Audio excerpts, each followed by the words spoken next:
Bonjour Dominique. Oh là, il m'a pas l'air bien réchauffé Dominique. J'ai l'impression qu'il fait très froid là où vous êtes. Il fait combien là chez vous à Moscou? Bien, actuellement, Thierry, il fait un petit moins 8 degrés environ. Il faisait moins 13 la nuit dernière. Vous entendez les cantonniers qui déblayent la neige derrière moi. Vous voyez peut-être la rivière, la Moskova, qui commence à geler. On en a pour quelques mois comme ça. C'est le début de l'hiver en Russie et ça va durer au moins jusqu'à la fin du mois de mars. Bon, là, on est tous admiratifs sur le plateau de Télématin parce qu'il y a quelques jours, Dominique, vous étiez en Yakoutie. C'est à l'est de la Russie. Et là, il fait encore beaucoup plus froid. Alors la question qu'on se pose tous, là, mais comment font les gens, Dominique, pour résister?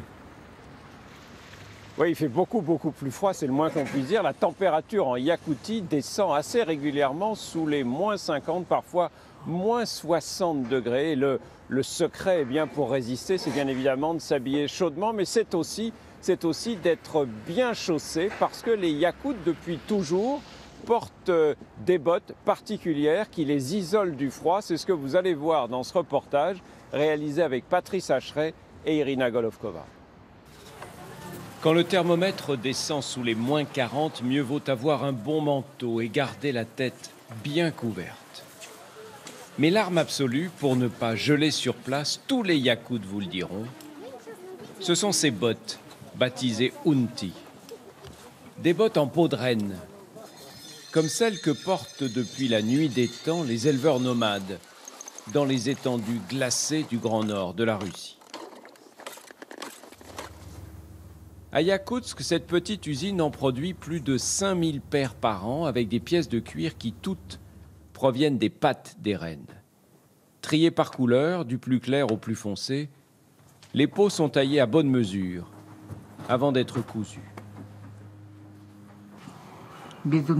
Sans ces Unti, pas question de sortir dans la rue en plein hiver. Ils sont une centaine à travailler ici. Les femmes à la couture, les hommes à l'assemblage des semelles. D'épaisses semelles en feutre, on n'a pas trouvé mieux pour isoler du froid. À la chute du régime communiste au début des années 90, l'entreprise a connu bien des difficultés. Mais depuis, les affaires sont reparties du bon pied. La direction a investi dans ces machines à broder ultramodernes venues tout droit d'Allemagne et elle regarde l'avenir avec une confiance retrouvée. L'an prochain, nous allons fêter nos 50 ans et on ne manque pas de projets. Nous allons augmenter notre production de 500 à 700 paires, ce qui représente beaucoup d'argent. Au magasin de l'usine, les prix vont de 200 à 500 euros la paire selon le modèle et la décoration. Une petite fortune dans cette ville où le salaire moyen atteint tout juste les 700 euros par mois. Elles sont de bonne qualité, elles sont belles et surtout, elles sont chaudes.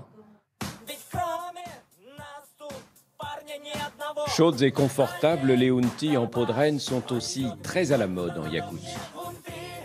Aussi bien en ville qu'au fin fond de la toundra.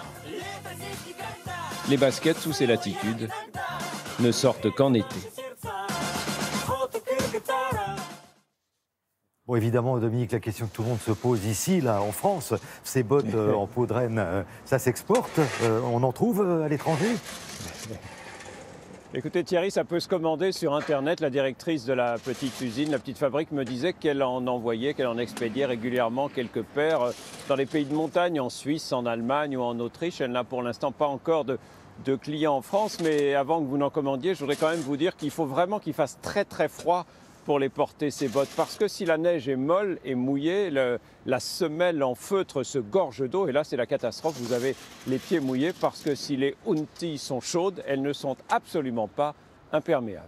Merci Dominique de prendre soin de nous. Allez vite vous couvrir.